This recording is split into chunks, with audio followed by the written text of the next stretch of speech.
আজ হচ্ছে ইতু পুজো। ওই যে আগের দিন গুগলি আনতে গেছিলাম মাঠে, তো এই পুজোতেই সেগুলো লাগে, মূলো, গুগলি, সর্ষের ফুল, এইসবই আর কি।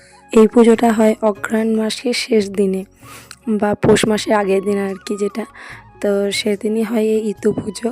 আর আজকে না ছোট লবান, যেহেতু এটা শেষ দিন, সেই জন্য আজকে রাত্রে অনেক বাড়িতে রাত্রে বা মুড়ি খাওয়ার টাইমে গুলুনি খাওয়া হয় বা মুলি দেওয়া, যেটা নবান্নতে খাওয়া হয় আর কি। আর আজকে তো সারাদিন নিরামিষই খাওয়া দাওয়া হবে, যেহেতু এটা মেয়েদের পুজো আর কি। ইতু পুজোর পর ইতুকে জল দিতে হয়, তবে এবছর ওই যে কালা অসহ্যের জন্য দেওয়া হয়নি, মা দিয়ে দিয়েছে। আমি না খেয়েছিলাম আর সকাল সকাল স্নানটাও সেরে নিয়েছি। পুজো আমাদের বাবার বাড়িতে না অনেকটা সকালেই পুজো করতে চলে আসে ঠাকুরমশাই, যেহেতু পাড়াতেই, তো আমাদের বাড়িতে ফার্স্ট পুজো করে দেয়, সেই জন্য অনেকটা সকালে উঠতেও হয়েছে প্লাস স্নান করতেও হয়েছে। শীতও প্রচণ্ড পড়েছে। তো পুজো হওয়ার পর প্রসাদ খেয়ে খাওয়া দাওয়া করে নিয়েছি। এখন চলে এসেছি শাক কাটতে। ওই যে বললাম নবান্নের মতোই, মানে অত কিছু না হলেও টুকিটাকি ভাজা রান্না বান্না হয় আর কি। তো আর তাছাড়াও পুজোর দিন তো শাক খেতেই হয়, সেই জন্যই শাক কাটতে চলে এসেছি। আর দিদি জেঠুমা, জেঠুমা দিদি তো এক বাড়িতেই, মানে জেঠুমাদের জন্য প্লাস দিদাদের জন্য শাক কাটার ছিল, তো সেই জন্য বড় ঝুড়ি নিয়ে চলে এসেছি।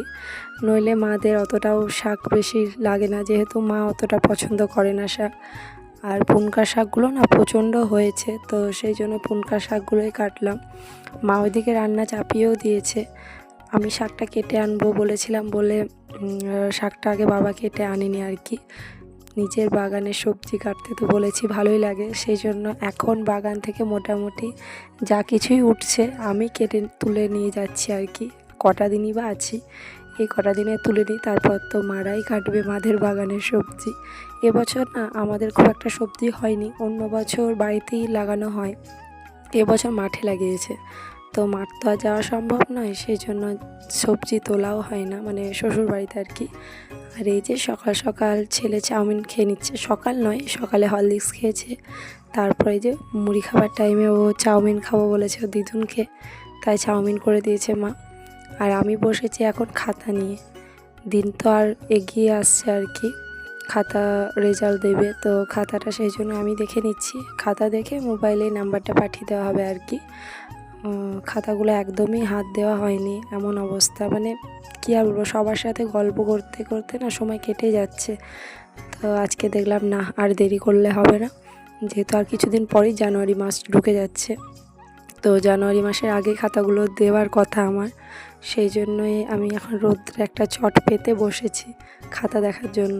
আর বিয়ের আগে না এভাবে পড়তে বসতাম এই জায়গাটাতে, মানে মুড়ি খাওয়া দাওয়ার পর স্নান সেরে পড়তে বসতাম, পড়তাম না পড়তাম সেটা আলাদা ব্যাপার, কিন্তু বসতাম আর কি। তো পুরোনো কথা মনে পড়ে যাচ্ছে। আর সাথে হ্যাঁ, এখন গানটাও চলছে, তখন গান চলতো না, মার বকুনি চলতো আর আমার পড়া। তো যাই হোক, চলো খাতা টাতা দেখার পর খাওয়া দাওয়া করে ঘুমিয়ে একটা লম্বা ঘুম দিয়েছিলাম। তারপর এখন এসেছি মূলো তুলতে। ওই যে বললাম রাত্রে নবান্নর গুলুনিটা গোলা হবে আর কি। মুড়ি খাওয়ার টাইমে আমাদের গোলে না, রাত্রেই মা গোলে আর কি। তো সেই জন্য তো মূলো তো লাগবেই, যেহেতু মূলো কুড়ে দেয় ওতে, মূলো না দিলে না টেস্ট আসে না। তো সেই জন্য এই যে বাগানের কিছু মূলো তুলছি, যদিও বা মূলোগুলো এখনও অতটাও মোটায়নি আর কি, ওই যেগুলো উঠেছে। আর রাত্রে ছিল ঠাকুর বিসর্জন, আর ছেলেকে দেখো, ছেলে আর ছেলের দাদা দুজনে, ওরাও ঠাকুর বিসর্জনের সাথে নাচানাচি করছে। তো আজ অন্নপূর্ণা ঠাকুর বিসর্জন হয়ে যাচ্ছে। তো চলো ভিডিওটা এই অবধি, ভিডিওটা কেমন লাগলো সেটা কমেন্ট করে জানিও। আজকের